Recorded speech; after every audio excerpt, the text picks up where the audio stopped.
여러분, 오늘 말씀의 제목은 결혼에 대하여입니다. 결혼에 대해서 궁금한 부분이 많죠. 근데 성경적인 견해가 어떠한가, 이 부분에 대해서 좀 다루고자 합니다. 오늘은 결혼에 대한 것뿐만이 아니라 이혼은 언제 하는가, 그 다음에 남편과 여자 아내가 믿지 않는 불신자가 둘 중 하나가 있다라면 어떻게 받아들여야 되는가, 총체적인 부부 생활에 대한 것은 어떤 것인가에 대한 이야기입니다. 오늘 결혼 전인 청년들 또는 독신주의로 살겠다라고 고백하고 있는 이 영상을 보는 많은 사람들과 또 이미 결혼하신 분들이 귀를 기울여서 들어야 될 내용입니다. 오늘 말씀에 앞서서 고린도 교회가 어떤 상황인지를 알고 오늘 본문을 보셔야 돼요.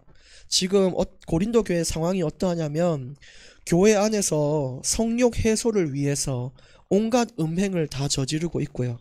심지어는 어머니하고도 부적절한 관계를 가지고 있고요. 또 어떤 사람들은 너무 극단적으로 자제를 하다 보니까 극단적인 금욕주의로 가서 먹지도 않고 성욕도 풀지도 않고 그냥 은둔 생활을 하는 경우도 많단 말이에요. 중간을 찾아보기가 어려워요.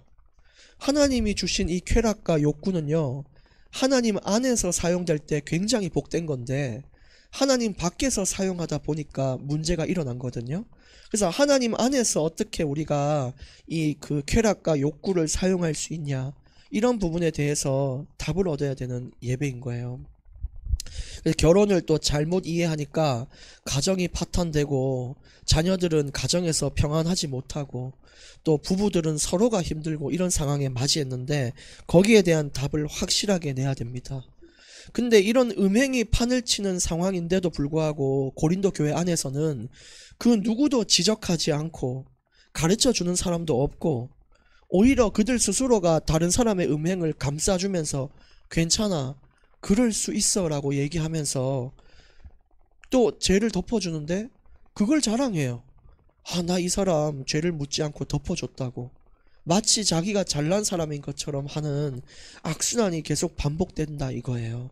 그래서 오늘 여러분들은 좋은 말만 들을 생각을 하지 마시고 진짜 하나님 주신 교훈과 책망을 받고 내가 지금 어떻게 살아왔나를 점검하고 앞으로 어떻게 결혼을 할 건가에 대한, 거기에 대한 답을 얻고 가시는 날이 돼야 됩니다. 그래서 이런 문제를 가지고 고린도 교회가 사도 바울에게 서신서를 써요. 바울님 어떻게 하면 좋겠냐고. 음행이 판을 치고 이런 불건전한 일들이 일어나고 있는데 어떻게 하면 되겠냐고 자꾸 자문을 구하니까 바울이 여기에 대한 답을 주는 내용이 7장의 말씀이라는 거예요. 오늘 7장 1절 말씀 보겠습니다. 너희가 쓴 문제에 대하여 말하겠다. 아까 말한 문제예요. 심각한 음행이 판을 치고 있는 너희들의 그 쓴 서신서를 봤는데 거기에 대해서 내 의견을 한번 말해보겠다 라고 얘기하면서 남자가 여자를 가까이 아니하는 것이 좋겠다라고 이야기를 해요. 근데 이거는 성경의 원리랑은 다르잖아요. 남녀가 합하여 결혼을 하는 것이 맞고 사랑하는 게 맞는데, 바울은 너무너무 고린도 교회가 극단적으로 치닫다 보니까 극단적인 대안을 제시해요. 뭐라고 얘기하냐면, 야, 그냥 남녀 만나지 마, 접촉하지 마, 그냥 니들이 안 보는 게 좋을 것 같아. 왜냐? 만나면은 자꾸 마음도 생기고 다른 마음이 생기니까 음행을 저지른 것이 아니냐. 그냥 피해버려. 그냥 어디 가서 숨어 살든지 해. 이렇게 얘기를 하는 거예요. 근데 그럴 수가 없잖아요, 사실상. 이게 바울이 참담한 심정이 들어가 있는 대안인 거죠. 2절에 음행을 피하기 위해서 남자마다 아내를 두고 여자는 남편을 더 보겠냐, 이렇게 얘기를 해요. 그래서 너희들이 자꾸 다른 데 가서 돈으로 사가지고 여자를 만나서 성욕을 풀고 해소하고, 자꾸 건강한 성욕 해소가 아닌 다른 것을 통하여 성욕을 풀려고 하는 그 문제를 봤을 때 니들 그냥 결혼해, 이렇게 얘기하는 거예요. 결혼해서 오히려 건강하게 하나님이 허락하신 합법적인 사랑 안에서 그런 걸 풀었으면 좋겠다 라고 이야기를 하는 거예요. 여러분, 결혼의 목적이 음행을 푸는 건 아닙니다. 근데 오늘 배경을 이해하고 보라고 한 이유가 그거예요. 너무너무 하나님 밖에서 욕구와 쾌락을 쫓다 보니까 그래서는 안 된다라고 이야기를 하면서 결혼을 대안으로 주신 거죠. 3절 4절 보겠습니다. 남편은 그 아내에 대한 의무를 다하고 아내도 그 남편에게 그렇게 할지라. 아내는 자기 몸을 주장하지 못하고 오직 그 남편이 하며, 남편도 그와 같이 자기 몸을 주장하지 못하고 아내가 그 몸을 주장하게 된다. 이 말은 잠자리에 대한 이야기인데, 남녀 한 사람이라도 잠자리를 요구하면 거부하지 말라는 거예요. 그 사람의 그 욕구와 쾌락이 있는데 가정 안에서 그걸 한 사람이라도 원할 경우에는 거절하지 말라. 자신의 몸을 자기가 하는 것이 아니라 이 남자가 여자의 몸을 다스리고 여자는 남자의 몸을 다스린다. 그것처럼 서로의 이 요구사항을 맞춰주는 것이 올바른 부부 생활이다라고 하는 거예요. 근데 이것은 육체적인 관계뿐만이 아니라 인생에서 필요한 욕구를 채워주라는 말도 포함이 돼 있어요. 남편이 위로가 필요하면 위로를 줄 수 있는 아내가 돼야 되고요. 아내도 마찬가지, 남편도 마찬가지고. 또 힘이 필요하다면은 그 힘을 줄 수 있는, 서로 간의 부족함을 채워줄 수 있는, 그걸 거부하지 말아야 되는 것이 부부간의 관계예요. 그래서 여러분 이런 사실을 꼭 기억하셔야 됩니다. 그러면서 5절에 이어서 말하기를 서로 분방하지 말라, 이 말은 각방을 쓰지 말라라는 것을 이야기해요. 각방을 쓰지 말라. 근데 각방을 쓸 수 있는 예외가 있어요. 뭐냐면 기도할 틈이 필요하다면, 진짜 인생에 기도할 수 있는 시간이 필요하다면 합의하에, 자기가 통보가 아닙니다. 나 이제 그냥 따로 좀 이렇게 할 게가 아닙니다. 내가 이런 상황이니 내가 각방을 써도 되겠냐는 것을 합의해서 결정해야 되는 것이 성경의 방법이에요. 근데 여기서 기도도 오늘 내가 뭐 치킨 먹을지 짬뽕 먹을지 기도하기 위해 각방 쓰는 건 안 돼요. 뭐냐면 인생의 중대사를 놓고 결정할 수 있는 게 각방이에요. 그러니까 굉장히 중요한 상황이 아니면 각방을 쓰시면 안 됩니다. 어떤 사람들은 때때로 남편이 코를 너무 골아, 그럴 경우에 또 각방을 쓰고 있는데, 여러분 그런 부분들은 스스로 알아서 이렇게 합의하에 해결하시면 되는데, 여기서 말하는 것은 마음이 멀어지고 또 육신이 멀어지게 되면 부부 생활에 자꾸 문제가 오니까 그런 걸 피하는 게 좋다라고 얘기하는 거예요. 그리고 얼마 동안은 그렇게 하되 다시 합해서 이제 합방을 하라. 왜냐? 너희가 절제를 못함으로 말미암아 사단이 너희를 시험하지 못하게 하려 합니다. 이 말은 지나친 절제가 더 큰 욕망으로 돌아온다는 거예요. 그런 경험 한 적 있으세요? 내가 극단적으로 다이어트를 해보겠다고 해서 아침 점심을 굶어요. 한 끼만 먹겠다 해서 저녁만 먹는데 아침 점심 굶으니까 얼마나 배가 고픕니까? 저녁에요, 평소에 먹던 양의 2배를 먹어버린 거 있죠.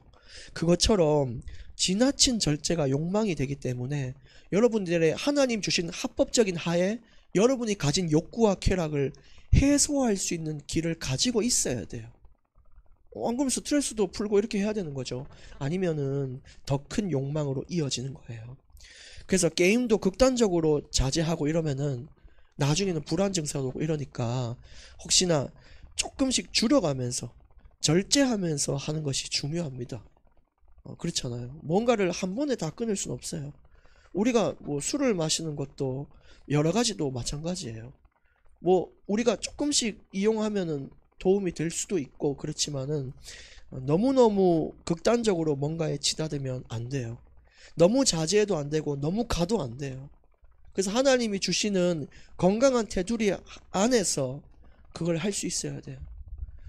근데 왜 자꾸만 극단적으로 치닫을 수밖에 없냐? 하지 마라고 소리치고 잔소리 할 수밖에 없냐? 스스로 통제가 안 되니까.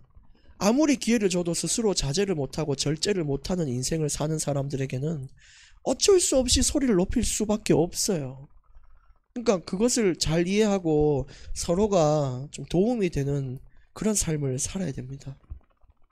6절에 그러나 내가 이 말을 함은 너희들에게 그냥 하면 좋겠다 권유하는 거지 명령하는 것은 아니다 라고 얘기해요. 무슨 뜻이냐면요, 예수님이 직접 공생애 때 이런 부분을 언급한 적은 없어요. 결혼 어떻게 된다 그런 거 언급한 적 없어요. 그런데 오늘 사도 바울이 자신의 견해를 말하고 있다라는 거예요. 그러나 여러분, 성경은 무오한 하나님의 말씀이고 성령의 감동함으로 말미암아 주신 것이기 때문에 오늘 이 말씀을 소홀히 들어서는 안 되는 것입니다. 7절에 나는 모든 사람이 나와 같기를 원한다. 이 말은 뭐 결혼을 해라 안 해라 이 말이 아니죠. 결혼을 하든지 안 하든지 좀 건강하게 살아라 이 말이에요. 결혼을 해서도 자기의 그냥 성욕만을 해소하기 위해서 결혼하면요, 그 남편이 아내든 죽어나가지 않습니까? 그게 건강한 건 아니에요. 그러니까 결혼을 하든 안 하든 하나님이 보실 때에 진짜 건강한 그런 쾌락과 그 소욕을 해소할 수 있는 그런 자세가 필요하다는 거죠. 그러나 각각 하나님께 받은 자기의 은사가 있으니 이 사람은 이러하고 저 사람은 저러하다. 이 말은 결혼을 허락하는 사람이 있고요, 하나님 볼 때 결혼을 허락하지 않는 사람도 있어요. 그러니까 결혼도 은사라는 거예요.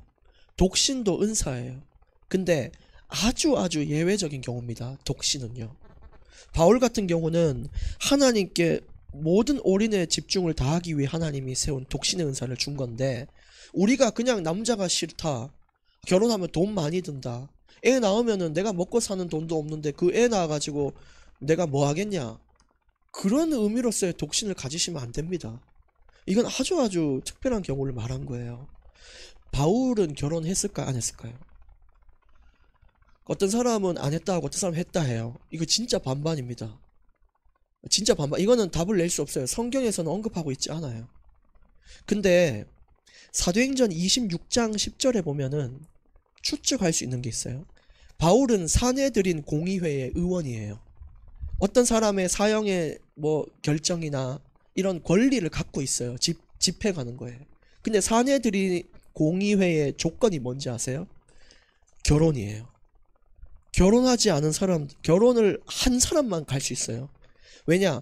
한 가정을 돌볼 수 있는 사람이어야 나라를 다스릴 수 있다라는 그 원리가 들어간 거예요. 근데 구체적인 개입에 대한 부분이 많이 없거든요, 바울이. 그걸 우리가 봤을 때는 그냥 깍두기로 끼워준 것이 아니냐, 그러면 결혼을 안 했을 수도 있다라는 이런 의견도 나와요. 그러니까 잘 몰라요. 근데 또 어떤 사람들은 결혼에 대해서 너무너무 잘 알고 있으니까 했을 것 같다라는 의견도 있어요.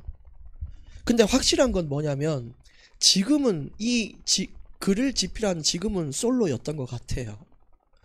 어떤 이유인지 몰라요. 사별일 수도 있고 뭐 이혼일 수도 있고 모르겠는데 지금은 그렇다고 보입니다.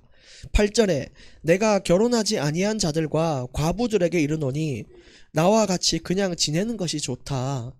그러니까는 나처럼 그냥 결혼하지 마, 너무 좋아, 행복해, 이거 아니에요. 우리 어디 모임 가면은 야, 니 결혼 안 했지? 부럽다면서 이런 사람도 있잖아요. 그러면 결혼하지도 않았는데 초를 쳐요. 절대 하지 말라고, 절대 결혼하지 말, 이런 사람 있잖아요. 바울이 지금 그러고 있나요? 그런 이야기가 아닙니다. 배경을 이해하지 못하면 성경을 잘 몰라요. 지금 보면은 예수 믿는 사람 다 죽는 시대인데 결혼했다가 자기 자녀들 잃어버리고 자기가 죽어서 가정에 과부를 만들고 이런 걸 피하는 것이 좋고, 또 7장 32절 가보시겠어요? 고린도전서 7장 32절에 보시면은 너희가 염려 없기를 원하노라. 장가가지 않은 자는 주의 일을 염려하여 어찌하여야 주를 기쁘게 할까, 이걸 걱정하는데, 33절 장가를 간 자는 세상 일에 염려하다 보니까 어찌하여야 아내를 기쁘게 할까로 한다는 거예요. 그러니까 하나님을 어떻게 기쁘게 할까라고 생각하는 사람들이 지금 필요한데, 자기 가정 돌보느라 하나님의 일에 집중하지 못하는 자들이 많으니까 차라리 결혼하지 않고 하나님께 집중하는 것이 중요하다라고 이야기하고 있는 거죠. 근데 요즘 시대에서는 뭐 그런 이야기를 하는 게 아닙니다. 지금으로서 우리가 적용해 볼 때에는 아무리 가정이 있어도 하나님을 향한 중심을 드릴 수 있는, 가정과 이 교회가 서로 다 형통할 수 있는 방안을 찾는 것이 중요하다라는 거죠. 9절에 만일 절제할 수 없거든 결혼하라. 정욕이 불같이 타는 것보다 결혼하는 것이 낫다. 그래서 너희들이 막 이 여자 저 여자 만나면서 이 남자 저 남자 만나서 문란하고 음란한 생활을 할 바에는 그냥 한 남자나 여자에게 정착해서 그 사람하고 모든 욕구를 해소하고 기쁨으로 살아라, 이렇게 얘기하는 거예요. 근데 여러분, 고린도전서 7장만 보면 결혼에 대한 오해가 큽니다. 이거는 완전 욕구를 해소하기 위한 결혼인데 반드시 에베소서 5장과 함께 보셔야 됩니다. 에베소서 5장에는 결혼에 대해서 뭐라고 돼 있냐? 서로 사랑하고 아끼고 도와주고 정서적인 사랑을 다루고 있어요. 그래서 육신적인 서로 간의 만족도 있지만 정서적인 만족도 함께 줄 수 있는 것이 결혼의 방법이에요. 그래서 에베소서 5장도 나중에 꼭 읽어보세요. 7장 10절 결혼한 자들에게 내가 명하노니 그랬어요. 명하는 자는 내가 아니고 주시다. 뭐라고 명하시냐? 여자는 남편에게서 갈라서지 말고 만일 갈라섰으면 그냥 그대로 지내든지 다시 그 남편과 합하든지 해라. 남편도 아내를 버리지 말라. 그래서 10절 11절은 뭔 말이냐면 하나님의 명령인데 절대로 이혼하지 말라는 거예요. 이혼을 해서는 안 된다. 이게 하나님의 원리예요. 근데 예외가 있어요. 예외가. 그게 뭐냐면은 제가 세 가지만 언급해 드립니다. 첫 번째는 에베소서 5장 25절이에요. 에베소서 5장 25절에 제가 읽어 드릴게요. 남편들아 아내 사랑하기를 그리스도께서 교회를 사랑하시고 그 교회를 위하여 자신을 주심 같이 하라. 아내를 사랑하라 이랬거든요. 근데 남편이나 아내나 서로 사랑하지 않고 서로 간에 진짜 이런 사랑하지 않는 그냥 이 의무적인 사랑 이런 것들이 있을 경우에는 이혼이 가능하다는 거예요. 그 다음에 두 번째는 시편 11편 5절이에요. 시편 11편 5절에 여호와는 의인을 감찰하시고 악인과 폭력을 좋아하는 자를 마음에 미워한다. 그래서 남편이나 아내가 폭력적으로 가정에서 행사할 경우는 이혼을 하여도 된다 라는 의미가 있고요. 마태복음 19장 9절 마태복음 19장 9절에는 누구든지 음행한 이유 외에 아내를 버리지 말라 그래요. 그러면은 음행하면 어떻게 해도 된다는 거예요. 이혼해도 된다라는 거예요. 이런 부분들을 다 가지고 보시기를 바랍니다. 12절 그 나머지 사람들에게 내가 말하노니 이는 주의 명령이 아니라 만일 어떤 형제에게 믿지 아니하는 아내가 있어 남편과 함께 살기를 좋아하거든 그를 버리지 말며 13절 어떤 여자에게 믿지 아니하는 남편이 있어 아내와 함께 살기를 좋아하거든 남편을 버리지 말라. 이 말은 부부 중에 한 사람은 불신자일 수 있거든요. 근데 그럴 경우에 어떻게 하냐? 종교가 다르다는 이유로 버리지 말라라는 거예요. 만약에 그 남자가 나를 사랑하고 나와 함께 살기를 원하면 그 사람을 버리지 말라라고 얘기하는 거예요. 그래서 아내도 마찬가지로 남편도 마찬가지예요. 그래서 믿음이 다르다는 이유로 버릴 이유가 없어요. 만약에 남자가 자신의 신앙생활을 존중해주고 여자가 남자의 신앙생활을 존중해주면 버릴 이유가 없는 것입니다. 근데 니는 안 믿으니까 내 이혼한다. 니 안 믿으면 내가 이혼한다. 그럴 필요가 없다는 거예요. 근데 버려야 되는 이유도 또 있어요. 나중에 설명드릴게요. 그래서 14절에 믿지 아니하는 남편이 아내로 말미암아 거룩하게 되고 믿지 아니하는 아내가 남편으로 말미암아 거룩하게 되나니 그렇지 아니하면 너희 자녀도 깨끗하지 못하니라. 그러나 이제 거룩하니라. 그래서 그 믿는 둘 중 하나가 믿는 사람이 있잖아요. 믿는 사람에게 주신 하나님의 명령이에요. 힘을 다해서 안 믿는 그 배우자를 거룩하게 만들어라 이거예요. 기도를 하시고 여러분 정말로 이 그리스도 안에 들어올 수 있도록 여러분이 힘을 다하셔서 그 사람이 거룩함으로 인도받을 수 있도록 그래야 그 자녀들도 같이 거룩해지는 풍성한 열매가 맺힌다라고 얘기해요. 그래서 여러분 끝까지 포기하지 마시고 남편이나 아내를 하나님 앞에 거룩한 자로 살 수 있도록 도와야 돼요. 그리고 오늘 이 구절 자체가 우리에게 희망이에요. 왜냐? 하나님이 그렇게 될 수 있다라고 이야기하시는 거예요.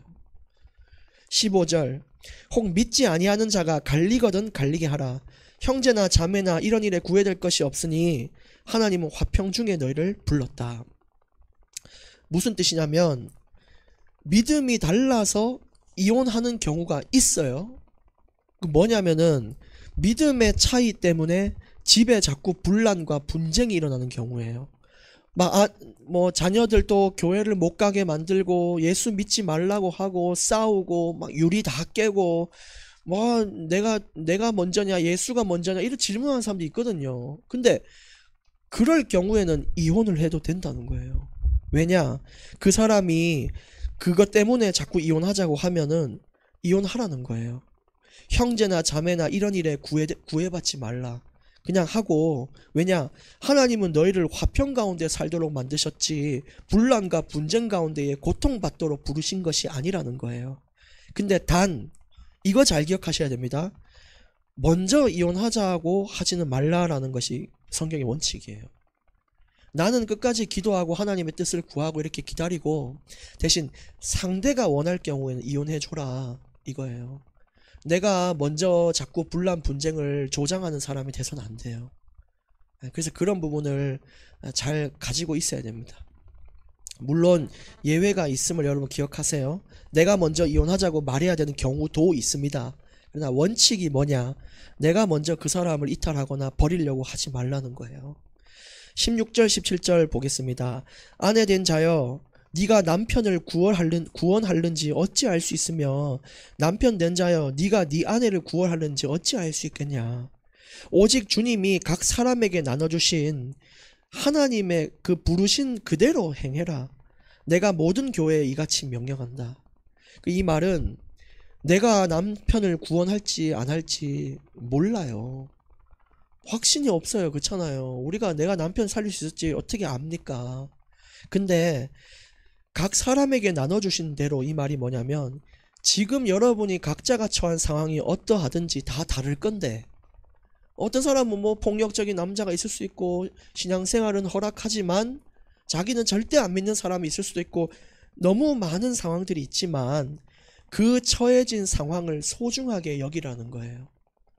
그 상황을 소중하게 여겨서 내게 주신 믿음대로 내가 계속 도전해보라는 거예요. 그러니까 여러분 우리가 뭐 소극적으로 할 수 있는 사람이 있고 적극적으로 할 수 있는 사정이 다 다를 겁니다. 어떤 사람은 자기야 뭐 뭐 교회 가야지 이렇게 막 적극적으로 말할 수 있는 사람이 있으면 말씀하시고요.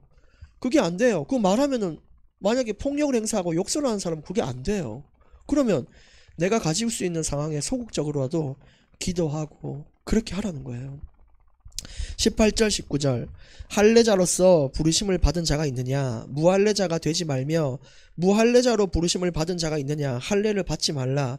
할례 받는 것도 아무것도 아니요 할례 받지 아니한 것도 아무것도 아니로되 오직 하나님의 계명을 지킬 따름이니라. 이 말은 하나님의 계명 지키라 이 말이에요. 겉으로 보이는 조건들이 있거든요. 할례 같은 할례 받았기 때문에 구원받았다 이런 인식이 있는데 그런 겉으로 보이는 것들이 필요한 게 아니에요.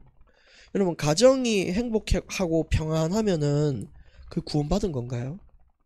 아니에요. 반대로 가정이 화목하지 않다고 해서 구원받지 않은 건가요? 아니에요.